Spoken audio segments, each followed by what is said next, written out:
जय श्री कृष्ण। आप सभी को माघ मास शुक्ल पक्ष जया एकादशी की ढेरों शुभकामनाएं।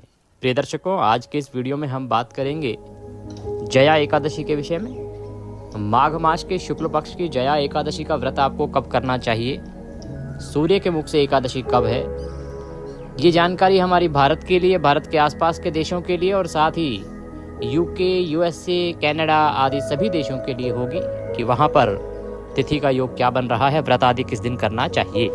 साथ ही बताएंगे कि पूजा कैसे करनी है भगवान की इस दिन, नियम क्या रहेंगे इस एकादशी के, किन नियमों के द्वारा व्रत करना चाहिए, आहार के रूप में आपको क्या खाना चाहिए इस एकादशी में, और पारण आपको कब करना चाहिए, पारण की विधि आदि क्या रहेगी। इस प्रकार से संपूर्ण जानकारी इस वीडियो के माध्यम से आपको प्रदान की जाएगी।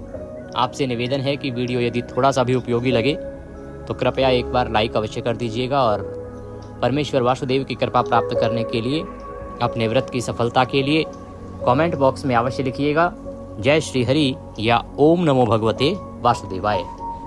आप देख रहे हैं देवभूमि ज्योतिष संस्थान का प्रतिष्ठित यूट्यूब चैनल देवभूमि धार्मिक। हम यहाँ पर सभी व्रत और त्योहारों की सही शास्त्रीय जानकारी प्रदान करते हैं।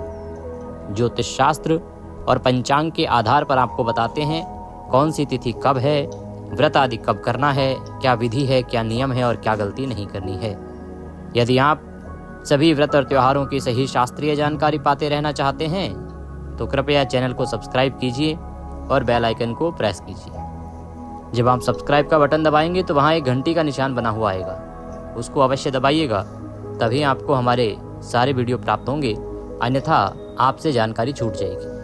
आइए प्रिय दर्शकों, जानकारी आरंभ करते हैं। बात करते हैं माघ शुक्ला एकादशी की। माघ मास के शुक्ल पक्ष की एकादशी, जिसका नाम होता है जया एकादशी, पद्म पुराण में वर्णन आता है, जहां भगवान श्री कृष्ण कहते हैं कि इस एकादशी का व्रत करने से मनुष्य ब्रह्म हत्या आदि बड़े बड़े पापों से छूटकर मोक्ष को प्राप्त हो जाता है। और ये जो एकादशी है, ये इसके व्रत के प्रभाव से भूत पिशाच आदि योनियों से भी मनुष्य को मुक्त कर देती है। यदि मान लीजिए कोई जीव किसी पिशाच योनि में है या किसी की मुक्ति नहीं हुई है, कोई अभी तक मुक्ति प्राप्त नहीं कर पाया है, तो उसके निमित्त यदि एकादशी की जाए तो यह अत्यंत प्रभावकारी है, अत्यंत फलदायी है। ऐसा माना जाता है कि उसकी मुक्ति तुरंत ही हो जाती है। इसके लिए क्या करना होता है, आपको संकल्प करना होता है कि आप अमुक एकादशी अमुक प्रेत के निमित्त, अमुक व्यक्ति के निमित्त कर रही हैं, उसकी मुक्ति के लिए कर रही हैं या कर रहे हैं। इससे शास्त्र बताते हैं कि वह आत्मा तुरंत ही मुक्ति को प्राप्त कर लेती है। तो आप इस एकादशी का व्रत पूर्व में किसी का जिसका देहांत हो चुका है और आपकी संभावना हो कि उसकी मुक्ति नहीं हुई होगी या उसकी मृत्यु किसी ऐसे हालात में हुई है जहाँ मुक्ति की संभावना कम हो, तो उनके निमित्त भी इस एकादशी के व्रत को करके उन्हें अर्पित कर सकते हैं।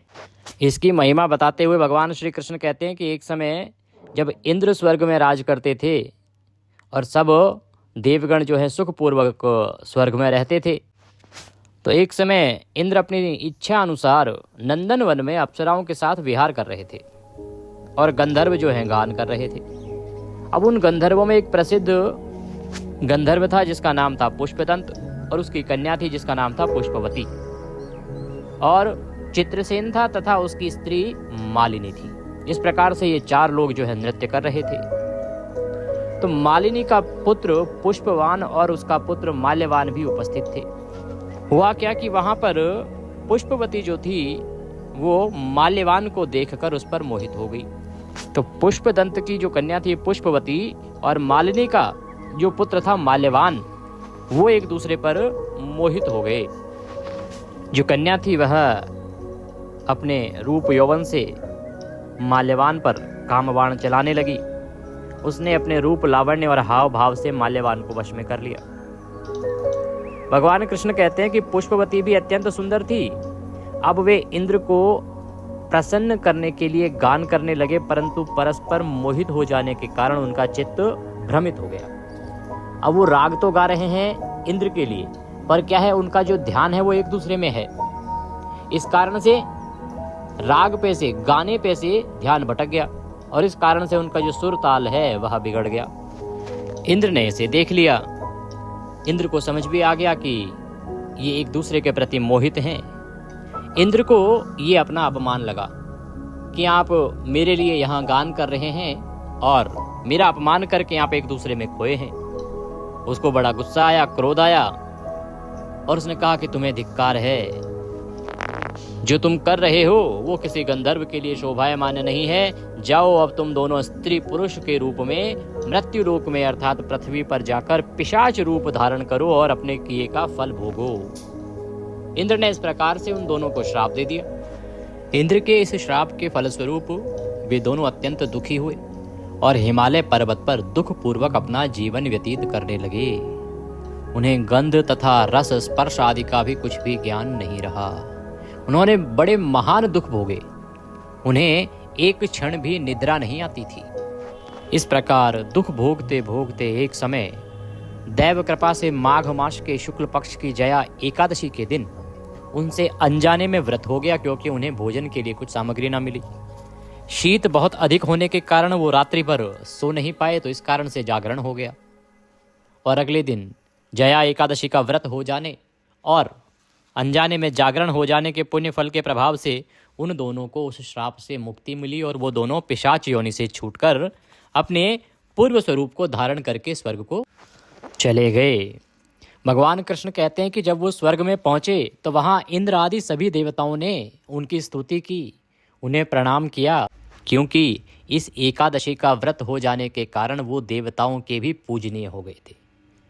तो प्रिय दर्शकों, इस प्रकार से जो मनुष्य इस एकादशी का व्रत करता है वो देवताओं के लिए भी वंदनीय हो जाता है। देवता भी उसकी वंदना करते हैं, क्योंकि वह भगवान हरि का परम भक्त कहलाता है और भगवान हरि के परम भक्त को देवता सदा वंदना करते हैं। ये इसकी महिमा है जो पद्म पुराण में वर्णित है। अतः आपको इस एकादशी को अवश्य करना चाहिए। अब प्रश्न उठता है, इस एकादशी को कैसे करना चाहिए और क्या करना चाहिए। एकादशी व्रत के जो नियम हैं वो व्रत के एक दिन पूर्व ही दशमी तिथि से आरंभ होते हैं। उसी प्रकार से दशमी तिथि से व्रत के नियम आरंभ हो जाएंगे, क्योंकि एकादशी का जो व्रत है वो एक त्रिदिवसीय अनुष्ठान होता है, जिसमें व्रत के एक दिन पूर्व संयम रखते हुए नियम पालन आरंभ होते हैं।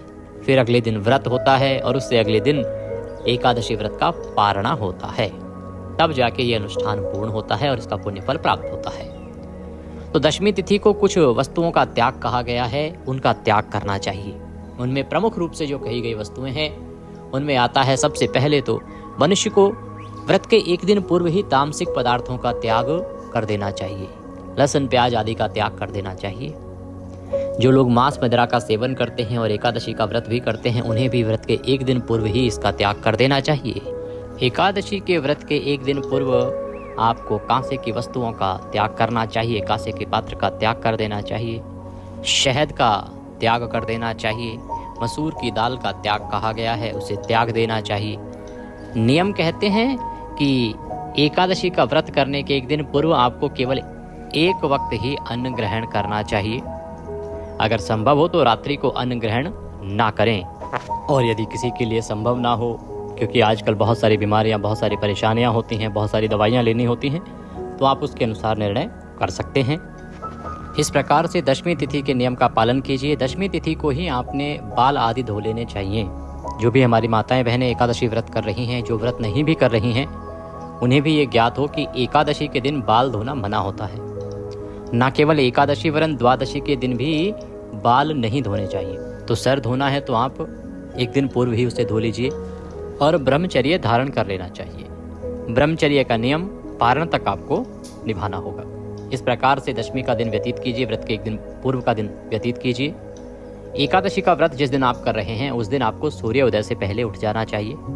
उठने के बाद स्नान आदि करके स्वच्छ वस्त्र धारण कीजिए। इस दिन का जो स्नान है ये माघ एकादशी का स्नान है।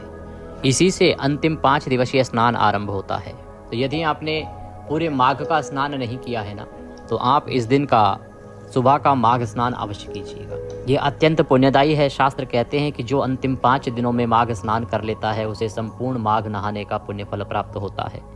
पिछले दिनों कथा में भी इसका वर्णन आया था, और जब हम माघ मास महात्म्य सुन रहे हैं वहाँ वर्णन आया था, और माघ की महिमा जहाँ बताई गई है पद्म पुराण में वहाँ भी इसका वर्णन आता है। तो आपको ये अंतिम 5 दिन अवश्य ही स्नान करने चाहिए। अंतिम 5 दिन में स्नान करके कैसे आप इस पुण्य को प्राप्त कर सकते हैं, इसके लिए मैंने अलग से भी एक वीडियो बनाया है, उसका भी आप लाभ लीजिएगा। तो इस दिन का जो स्नान है इसे साधारण ना समझें, अगर संभव है तो आप संगम में स्नान कीजिए। शास्त्र कहते हैं कि जो मनुष्य माघ शुक्ला एकादशी पर त्रिवेणी संगम स्नान करता है उसके सभी पापों का नाश होता है और उसे दिव्य पुण्य की प्राप्ति होती है तथा इसके प्रभाव से उसके पुण्य जो हैं वो 1000 गुना बढ़ जाते हैं। अब सभी लोग ना तो संगम जा सकते हैं, ना गंगा जी जा सकते हैं, या ना ही यमुना जी जा सकते हैं, तो आप अपने घर पर भी इसका लाभ ले सकते हैं। घर पर जो स्नान करेंगे उस स्नान के जल में थोड़ा सा गंगा जल और थोड़े से काले तिल मिला लीजिएगा और उससे स्नान कीजिएगा। अगर संभव हो तो उबटन के रूप में भी तिल का उबटन बनाकर लगा सकते हैं, या तिल के स्थान पर आप बेसन या हल्दी का उबटन भी प्रयोग कर सकते हैं। साबुन का प्रयोग नहीं करना चाहिए। इस प्रकार से स्नान आदि कीजिएगा। स्वच्छ वस्त्र धारण कीजिएगा। स्वच्छ वस्त्र धारण करके सूर्य को अर्घ्य अवश्य दीजिएगा, क्योंकि इस दिन सूर्य अर्घ्य की महिमा बहुत है। जब नारायण का आप पूजन करने जा रहे हैं उससे पहले सूर्य भगवान को अर्घ्य दीजिए। सूर्य अर्घ्य की इस दिन बड़ी महिमा कही गई है। माघ शुक्ला एकादशी के दिन भगवान सूर्य नारायण को दिया गया अर्घ्य दिव्य फलों की प्राप्ति कराता है।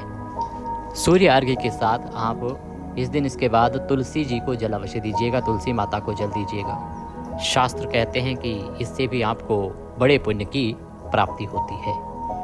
तदुपरांत आप इस एकादशी का संकल्प करते हुए पूजन कीजिएगा। अब प्रश्न उठता है जी कि पूजन कैसे करना है, पूजन के लिए क्या सामग्री चाहिए। सामग्री के रूप में भगवान नारायण की कोई तस्वीर या प्रतिमा लीजिए। उनको स्थापित करने के लिए कोई चौकी लीजिए। उस पर बिछाने के लिए एक लाल या पीला वस्त्र होना चाहिए। इसके अतिरिक्त रौली, मौली, पान, सुपारी, लौंग, इलायची, धूप, दीप, नैवेद्य, पुष्प, इत्र, जनेऊ, पंचामृत बनाने के लिए कच्चा दूध, दही, घी, शक्कर, गंगाजल, ये सारी सामग्री एकत्र करनी है। एक लोटा लेना है तांबे का, उसको पहले मांज लीजिए। थोड़ा सा गंगाजल उसमें पहले भरिए, फिर उसमें शुद्ध जल भरिए और आसन लगा के बैठ जाइए। सारी सामग्री को एकत्र करके जो आपका पूजन स्थल है, जहाँ आपने पूजा करनी है, चौकी लगानी है, वहाँ पे बैठ जाएं। पहले फूल के माध्यम से जल के छींटे दीजिए सभी सामग्री पर और उस स्थान पर जहाँ आपने पूजन करना है, जहाँ भगवान की स्थापना करनी है। इससे वो स्थान पवित्र हो जाएगा, वो सामग्री शुद्ध हो जाएगी। ओम पवित्र हो पवित्रवांग सर्वांग वस्तांगतो विवाम यह स्मरेत पुंडरीकाक्षं सवायंतरः शुचिः। ओम पुनात्मा पुनात्मा पुनात्मा। इस प्रकार से जल के छींटे देके आपने स्थान को शुद्ध किया है, पवित्र किया है, सामग्री को शुद्ध किया है। अब चौकी बिछाइए, उस पर लाल या पीला जो वस्त्र है उसे बिछाइए। भगवान की तस्वीर या प्रतिमा को स्थापित कीजिए। उनके सामने घी का दिया रखिए। घी का दिया सीधे हाथ की ओर रखेंगे और तिल के तेल का दिया है तो उल्टे हाथ की ओर रखेंगे। विपरीत दिशा में धूप रखिए और अब अपने हाथ पर जल लीजिए और हाथ धो लीजिए। हस्तो प्रक्षालनम।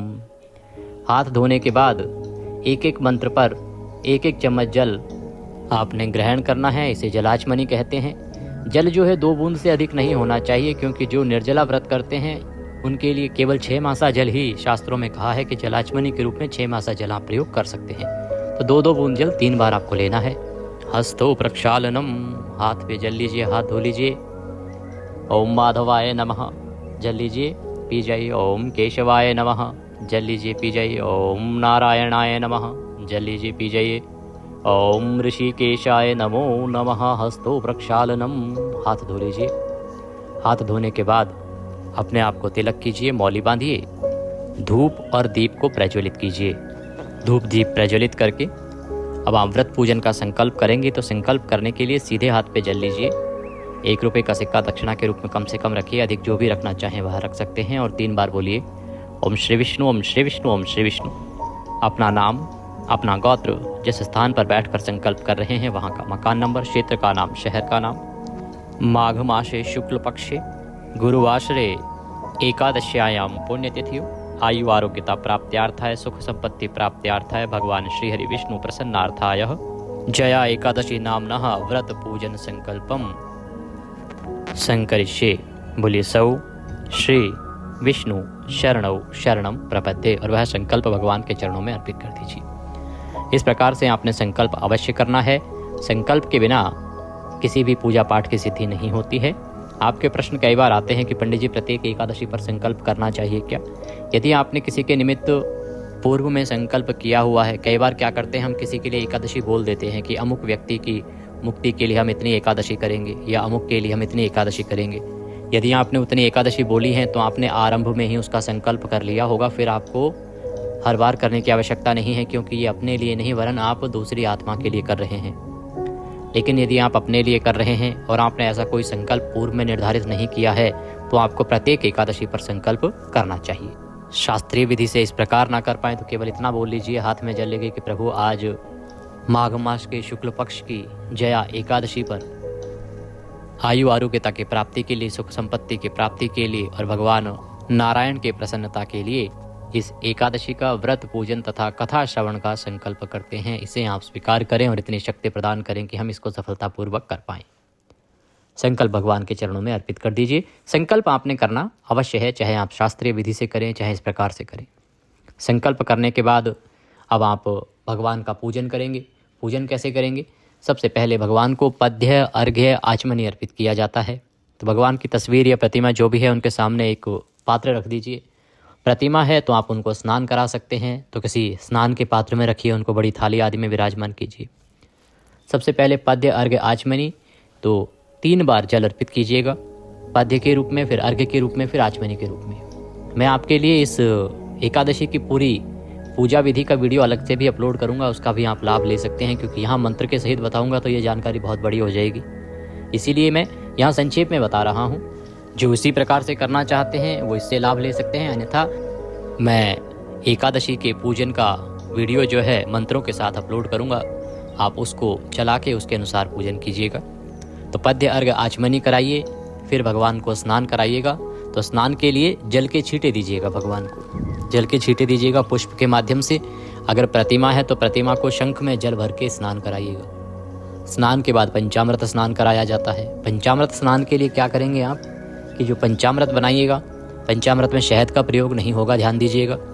और पंचामृत को फूल पर लगा लीजिएगा, फूल पे लगा के और वह भगवान नारायण को अर्पित कीजिए, भगवान विष्णु को अर्पित कीजिए। जो प्रतिमा पर पूजन कर रहे हैं वो प्रेम से नहलाइएगा पंचामृत से। फिर शुद्धियोदक स्नान कराइएगा, पुनः शुद्ध जल से स्नान कराइए। तस्वीर है तो जल के छींटे दे दीजिए पुष्प के माध्यम से, और प्रतिमा है तो अच्छे से नहलाइए भगवान को। शुद्धियोदक स्नान कराने के बाद गंधयुक्त स्नान कराइएगा। गंधयुक्त स्नान क्या होता है? आप जल में थोड़े से चंदन, लाल या सफ़ेद चंदन मिला लीजिएगा और पुष्प डालिएगा और उससे स्नान कराइएगा। फिर भगवान को वस्त्र अर्पित कीजिए। वस्त्र के रूप में मौली का टुकड़ा तोड़िएगा, वह अर्पित कीजिएगा। वस्त्र अर्पित करके भगवान को जनेऊ अर्पित कीजिएगा। जनेऊ को रौले कुमकुम आदि से तिलक कर लीजिएगा, फिर जनेऊ अर्पित कीजिएगा। जनेऊ अर्पित करने के बाद इत्र लगाएंगे। इत्र को फूल पर लगा लीजिए और अर्पित कीजिए भगवान को। इत्र अर्पित करके तदुपरांत भगवान को तिलक कीजिए, रौले कुमकुम आदि से तिलक कीजिए प्रेम से भगवान को। तिलक करने के बाद पुष्प अर्पित कीजिए। फूलों की माला है आपके पास तो भगवान को माला पहनाइएगा। फिर धूप दिखाइए, दीप दिखाइए, और नैवेद्य के रूप में अगर आपके पास कोई फल है तो फल अर्पित कीजिए भगवान को। फल नहीं है तो कोई मिठाई अर्पित कीजिएगा। तिल से बनी हुई मिठाई इस दिन अधिक उपयुक्त रहती है। कुछ ना हो तो मिश्री अर्पित कर सकते हैं या बताशे अर्पित कर दीजिएगा। फिर आचमनी के रूप में 1 चम्मच जल सामने रखे पात्र में अर्पित कीजिएगा। और फिर तांबूल अर्पित किया जाता है। तांबूल के रूप में पान का पत्ता लीजिए, उस पर 2 लौंग, 2 इलायची और 1 सुपारी रख दीजिए। पान का बीड़ा बनाइए और वह भगवान को अर्पित कीजिए। तांबूलम पुंगी फलम शुभ दक्षिणायाम। जो भी दक्षिणा आप अर्पित करना चाहते हैं भगवान को, वह दक्षिणा लीजिए, दक्षिणा भगवान को चढ़ाइए। हाथ जोड़ के नमस्कार कीजिए, प्रभु से प्रार्थना कीजिए कि प्रभु इस पूजा को स्वीकार कीजिए, इस दक्षिणा को स्वीकार कीजिए। और फिर आप कथा सुनिए। एकादशी की कथा आपने सुननी है। एकादशी की कथा के साथ विष्णु सहस्त्र नाम का श्रवण करना है और फिर आरती करनी है। आपकी सुविधा के लिए मैं एकादशी की कथा और विष्णु सहस्त्र नाम दोनों एक ही वीडियो में रिकॉर्ड करके अपलोड करता हूँ, साथ में आरती भी होती है। इससे लाभ ये होता है कि आपको कहीं इधर उधर कुछ और ढूंढना नहीं पड़ता, एक ही साथ आपको कथा भी मिल जाती है, विष्णु सहस्त्र नाम भी और आरती भी। अगर आप इसका लाभ लेना चाहते हैं और चैनल पर नए हैं तो जुड़ जाइए चैनल के साथ, सब्सक्राइब कीजिए चैनल को। और संभव है तो आप व्हाट्सएप पर हमारे साथ अवश्य जुड़िए, व्हाट्सएप ग्रुप में ऐड हो जाइए, या आप व्यक्तिगत रूप से भी हमसे वीडियो प्राप्त कर सकते हैं। इसके लिए करना कुछ नहीं है, आपकी स्क्रीन पर एक नंबर आ रहा होगा 900 से, उस नंबर पर व्हाट्सएप मैसेज लिखिए अपना नाम और कहिए कि आपके नंबर को ग्रुप में ऐड कर दिया जाए, या आप कहिए कि आप व्यक्तिगत रूप से अपने मोबाइल पर वीडियो प्राप्त करना चाहते हैं, तो आपके नंबर को ऐड करेंगे। अगर आप ग्रुप में ऐड होना चाहेंगे ग्रुप में ऐड करेंगे, अन्यथा आपको व्यक्तिगत रूप से सभी वीडियो के लिंक जो हैं आपके व्हाट्सएप पर आते रहेंगे। क्योंकि यूट्यूब पर हमारे दिन में 4 से 5 वीडियो आते हैं, तो सभी आप तक पहुंच नहीं पाते हैं, कोई 1-2 ही आपको मिल पाते हैं, बाकी छूट जाते हैं। लेकिन जब आप व्हाट्सएप पर होंगे तो आपको सभी जानकारी सीधे मोबाइल पर आती रहेंगी। आपसे कोई व्रत त्यौहार भी नहीं छूटेगा, क्योंकि हम एक दिन पहले ही रिमाइंडर डाल देते हैं कि कल ये त्यौहार है, ये तिथि है, ये काम अवश्य करना है। तो ये सुविधा का लाभ अवश्य लीजिए और जुड़ जाइए हमारे साथ व्हाट्सएप पर। तो कथा सुनिए, शास्त्रनाम सुनिए, आरती कीजिए और नियमों के अनुसार दिन को व्यतीत कीजिए। नियमों में ध्यान रखिएगा कि शुद्ध शांत चित्त रहते हुए, किसी का अहित ना करते हुए, भगवान नारायण का ध्यान करते हुए दिन को व्यतीत कीजिए। सायंकाल को कीर्तन की बड़ी महिमा है, तो कीर्तन कीजिएगा।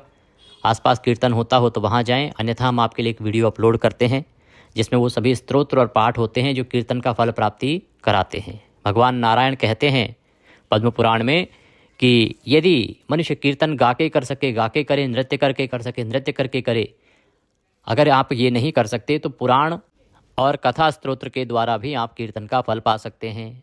तो वो जो पुराण और स्तोत्र कहे गए हैं उनको मैं एक वीडियो में रिकॉर्ड करके अपलोड करता हूँ आपके लिए, आप उस वीडियो को सुन लीजिएगा, उससे आपको कीर्तन का फल प्राप्त होता है। रात्रि काल को जागरण की महिमा कही गई है, तो जागरण कीजिए, अधिक नहीं तो 2 बजे तक तो जागरण कीजिए ही कीजिए। उसमें भी ऐसा नहीं कि आप टीवी देख के समय व्यतीत करें।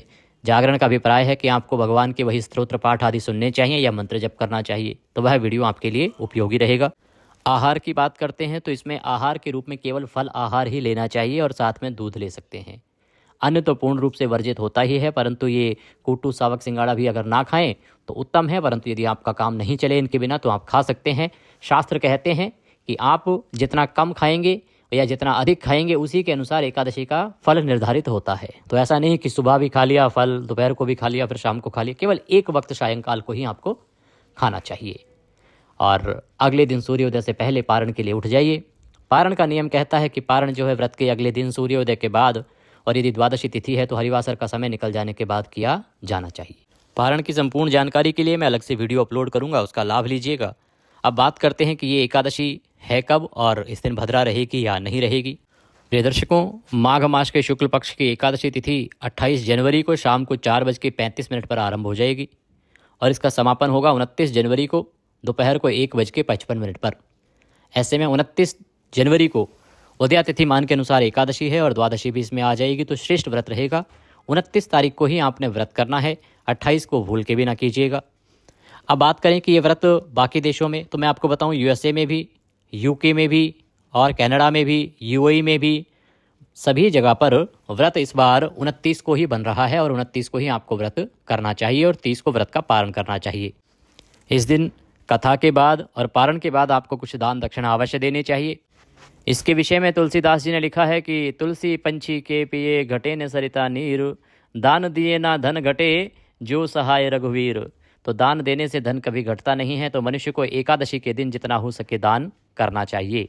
इस प्रकार से आप ये व्रत कीजिएगा, ईश्वर अवश्य ही आप पर कृपा करेंगे, आपका व्रत सफल होगा। कुछ और जानकारी रह गई हो, पूछना चाहें तो व्हाट्सएप के माध्यम से पूछ सकते हैं या कमेंट बॉक्स में लिख के भी आप पूछ सकते हैं। अगर आप दक्षिणा आदि कुछ भी अर्पित करना चाहते हैं तो आपके स्क्रीन पर नंबर आ रहा होगा 900 से, इस पर भेज सकते हैं, या जो QR कोड आपको दिया है उस पर भी आप स्कैन करके सीधा भेज सकते हैं। पूजा के लिए सूर्योदय से और प्रथम 1.5 घंटे का समय उत्तम रहेगा। हरे कृष्ण।